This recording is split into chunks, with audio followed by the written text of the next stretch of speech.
جی الماس بھائی. علی بھائی اگلا سوال ہے، کیا رضائی بہنوں کی بیک وقت ایک ہی مرد سے شادی ہو سکتی ہے؟ اگر کر چکے ہیں تو پچھلا معاف ہو چکا یا ایک کو طلاق دے؟ کوئی معاف نہیں ہوا سر، فوراً سے پہلے ایک کو طلاق دیں، وہ آپ خود ڈیسائیڈ کریں گے، اجتہادی مسئلہ ہے کہ کس کو رکھنا ہے کس کو چھوڑنا ہے. حرام ہی ہے جی.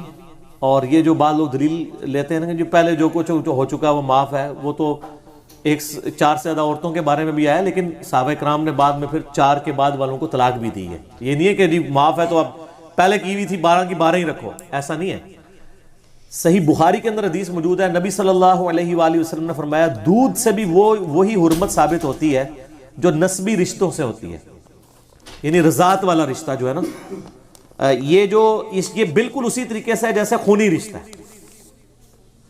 بلکہ صحیح بخاری مسلم میں حدیث ہے، عائشہ کہتی ہیں کہ میرا ایک دودھ شریک یعنی چچا لگتا تھا، وہ میرے یعنی گھر آیا تو میں نے اس سے پردہ کیا تو نبی صلی اللہ علیہ وآلہ وسلم نے فرمایا کہ یہ تو تیرا بھائی ہے. تو ان کا کہ جی میں نے کوئی اس کا دودھ تو نہیں پیا ہوا، میں نے تو عورت کا دودھ پیا ہوا. آپ نے فرمایا نہیں، دودھ سے بھی یہ رشتے اسٹیبلش ہو جاتے ہیں.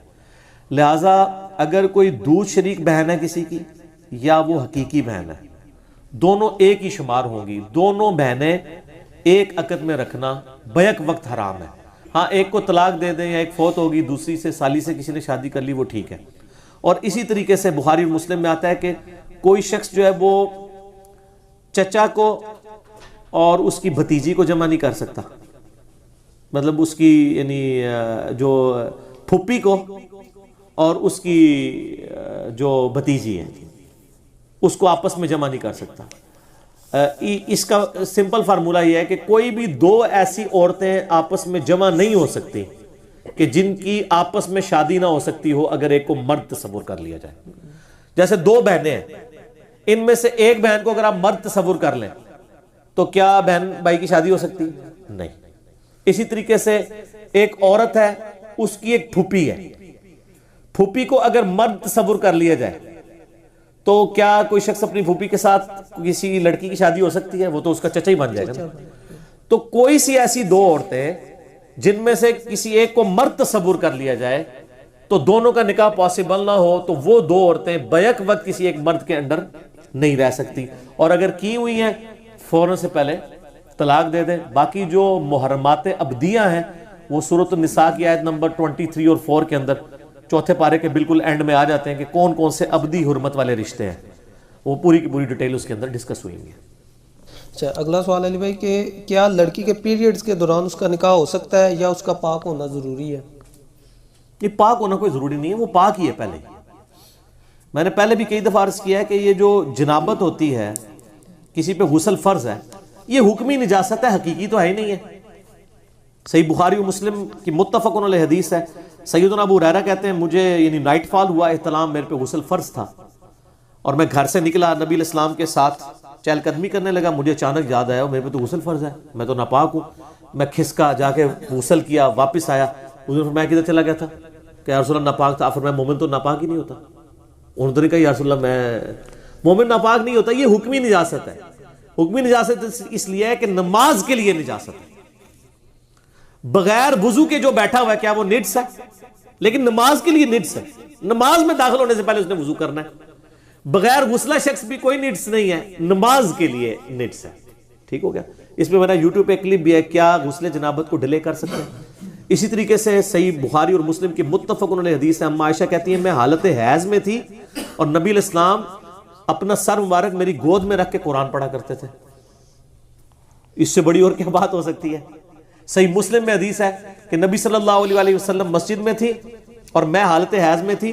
اعتکاف کی حالت میں آپ اپنا سر مبارک نکالتے تھے، میں دھو بھی دیتی تھی، کنگھی بھی کر دیتی تھی. ایک دفعہ آپ صلی اللہ علیہ وسلم نے مجھ سے بسترا مانگا، صحیح مسلم میں حدیث ہے. تو میں نے کہا یا رسول اللہ میں حیض سے ہوں. آپ نے میں حیض تیرے ہاتھوں میں گھس گیا. یہ تو حکمی نجاست ہے، حقیقی نجاست نہیں ہے. حقیقی نجاست تو وہ خون ہی ہوگا نا سر، حکمی نجاست ہے.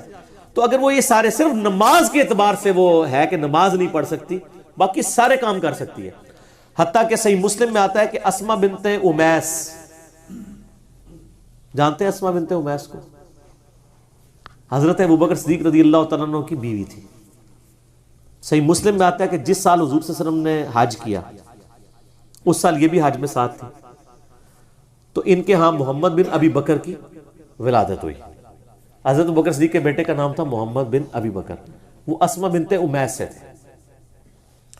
حضرت بکر جب فوت ہوئے تو حضرت علی نے پھر اسما بنت امیس سے شادی کر لی تھی, اور محمد بن ابی بکر کی ساری پرورش حضرت علی نے کی ہے. اسی لیے وہ جنگ جمل میں حضرت علی کے ساتھ تھے اور حضرت عائشہ کو اپنی بہن کو جا کے سمجھاتے تھے. تو یعنی یہ جو حدیث ہے اس میں الفاظ ہیں کہ وہ اسما بنت امیس تو نکلی تھی حج کے لیے, آپ نے فرمایا غسل کرو اور اپنا وہ کپڑا لنگوٹی باندھ لو اور حج کے سارے ارکان جو ہیں وہ پورے کرو, سوائے جو ہے وہ طواف کعبہ کے باقی سارے ارکان پورے کر لو حج کے جتنے آئیں گے. اس طریقے سے بخاری مسلم میں آتا ہے کہ اما عائشہ کو پیریڈز آ گئے تھے حج کے دوران ہی, تو آپ صلی اللہ علیہ وآلہ وسلم نے ان کو کہا کہ طواف کعبہ کے علاوہ سارے کام کر لو. تو یعنی حج کی بھی ساری ایکٹیویٹیز پرفارم ہوں گی. طواف کعبہ کے لیے چونکہ مسجد میں جانا پڑتا ہے اور وہ خاص ایک عبادت ہے جو بغیر وضو کے نہیں ہو سکتی. اچھا, صفا مروہ کی صحیح ہو سکتی ہے, حائضہ عورت بھی کر سکتی ہے, بغیر وضو والا بھی کر سکتا ہے, صرف طواف کا پروٹوکول وضو ہے کیونکہ وہ صفا مروہ مسجد کا حصہ نہیں ہے. ابھی انہوں نے خیر حرم میں اس کو داخل کر دیا ہوا ہے, اس لیے آج کل کا مسئلہ ذرا ڈیفرنٹ بن جائے گا کہ انہوں نے اس کو ڈکلیئر کر دیا ہوا ہے, ادروائز جو ہے نا وہ باہر ہی تھا. تو اب اگر وہ حیض والی عورت حج کے سارے اراکین کر سکتی ہے, صرف نماز والا ایشو ہے یا طواف کعبہ کا, تو نکاح والا تو ایشو ہی کوئی نہیں ہے, تو یہ کوئی اتنا ایشو نہیں ہے, کر سکتی ہے. اور ویسے عموماً شادی بھی ہو سکتی ہے, بعض لوگ عموماً عورتوں سے پوچھ کے ہی شادی کی ڈیٹس رکھی جاتی ہیں, یعنی وہ مطلب خام خواہ بدمزینہ نہ بن جائے, تو اس لیے وہ ڈیٹس اس حوالے سے رکھی جاتی ہیں. ادروائز تو کئی لوگوں نے میرے ساتھ ڈسکس بھی کیا, یعنی کہ وہ سپوز شادی والے دن ہی پیریڈز آ گئے ہیں کسی عورت کو, رشتی والے دن, یہ بھی پاسبلٹی ہوتی ہے. تو کوئی مسئلہ نہیں, ہو جاتی, رشتی بھی ہو جاتی ہے سر, اور نکاح بھی ہو جاتا ہے, کوئی مسئلہ نہیں. اگلا سوال ہے, امام صاحب اگر مغرب کی نماز سرن پڑھا دیے تو کیا نماز ہو جائے گی؟ مغرب کی نماز سرن پڑھائیے. نماز پہلی تو بات یہ کہ جدو پڑھا رہے سن پیچھے ٹگے کھلوتے ہیں سن, پوری نماز ہی انہیں سرن پڑھا دیا آہستہ آواز میں مغرب کی, تو پیچھے جڑے سن انہوں نے نہیں پتہ لگا, وہ تو نماز ہو ہی نہیں نا, کیونکہ نہ پچھلے دن اگلے دن انہوں نے پتہ ہی نہیں سی کیڑی نماز پڑھ رہے ہیں. دیکھیں بخاری اور مسلم میں حدیث ہے, نبی صلی اللہ علیہ وآلہ وسلم نے فرمایا کہ اگر امام کو غلطی لگے تو مرد سبحان اللہ کہہ کے متنبہ کریں, اور جو عورتیں ہیں وہ ہاتھ پہ ہاتھ مار کے کریں, اس طریقے سے. ٹھیک ہو گیا؟